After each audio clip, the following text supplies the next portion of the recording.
This is my luto na po yung ating pork belly. Ngayon ready na siya. In-air fryer ko po siya.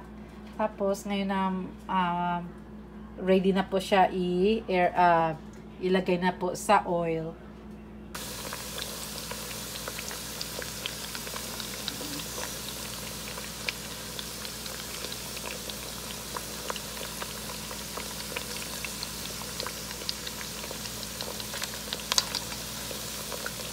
Malutong